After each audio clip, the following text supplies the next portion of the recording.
I'm Darrenisha Heron here in Austin. Austin ISD is working to close a projected $181 million budget deficit, and some staff positions may be cut. One teacher and coach at Aikens High School says she's been told her job may not continue after this summer. Stephanie Stanley says she received a letter warning her position could be eliminated.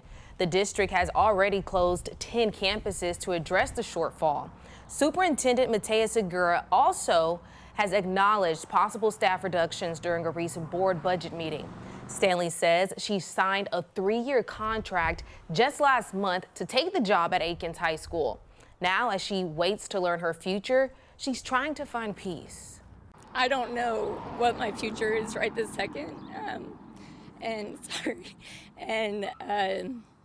but I feel calm just waiting and knowing that God is going to lead the way. Segura says the district has started working to place affected staff in new positions. Employees who received a notice will get a final decision by June 19th. Those not retained will have a last day of June 30th. Budget concerns come as Austin ISD faces another setback. The Texas Education Agency has rejected the district's turnaround plan for Dobie, Webb, and Burnett middle schools, all of which have received multiple failing grades. The district had hoped to partner with the Texas Council for International Studies to turn the campuses and buy more time to improve performance. But the state denied the request, saying the nonprofit is not qualified to operate a school district. Austin ISD provided a statement writing in part, quote, "We remain confident in TCIS's proven ability to lift student outcomes. While we're disappointed by the TEA's response, we look forward to sharing additional details that reinforce our certainty that TCIS has the experience and capacity to meaningfully improve student outcomes at these 3 schools," end quote. A THC-infused lollipop given to a 4-year-old at a Northwest Austin Montessori school has parents trying to understand how this could happen. Austin police confirmed they investigated after the child was hospitalized. KVUE's Jose Alonso looks into the incident and how the candy ended up on campus.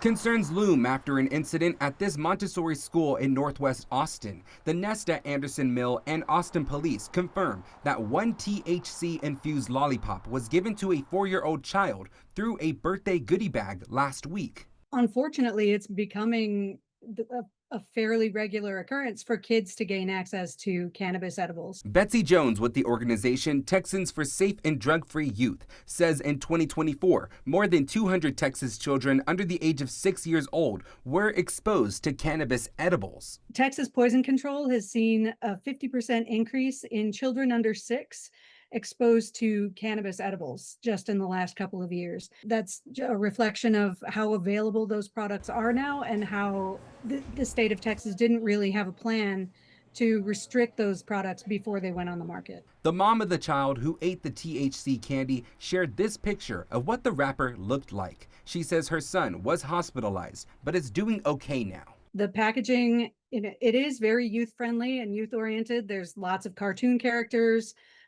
celebrities, lots of fruity, fun flavors and fruit images on the packages.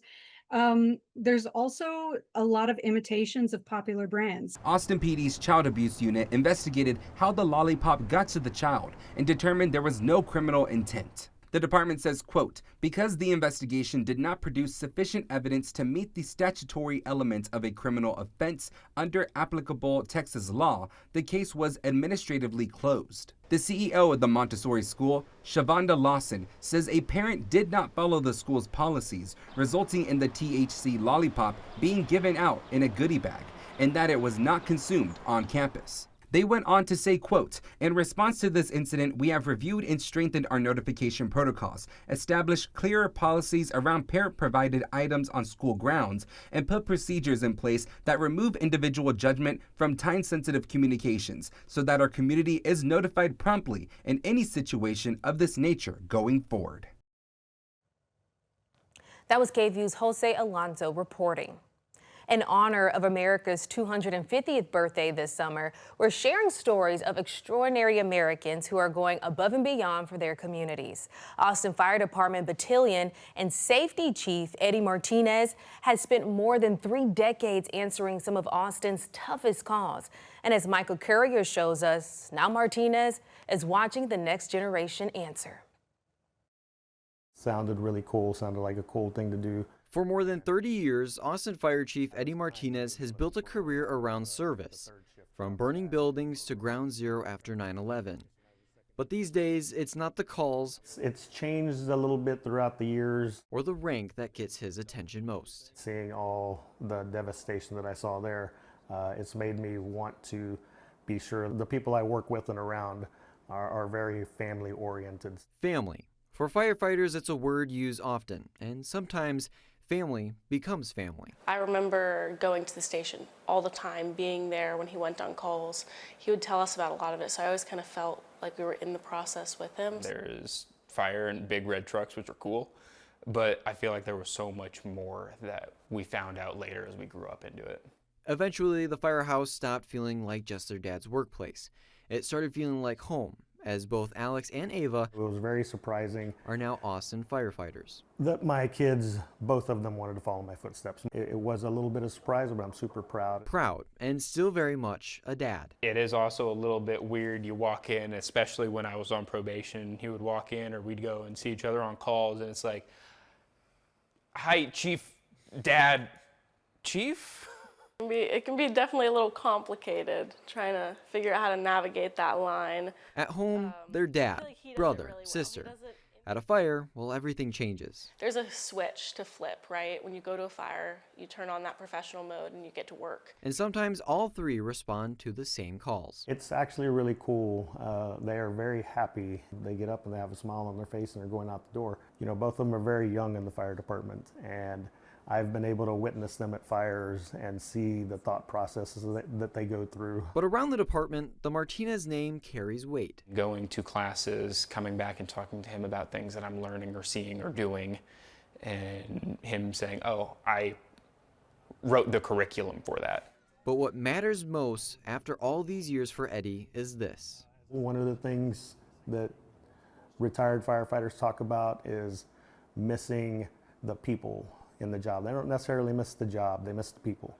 And I feel like with them continuing in the fire service that, you know, they're still going to invite me over for dinner. 3 firefighters, 1 family, still answering the same call. But I'm super proud, and it makes me think I did something right. Beautiful story. That was Michael Courier reporting. In February, the Austin Fire Department honored Chief Eddie Martinez with a Career Service Award. He says seeing both of his kids grow into firefighters has made retirement a little harder to think about, because he says the fire service has always been about the people beside you. That's all from us here in Austin. I'm Darrenisha Heron.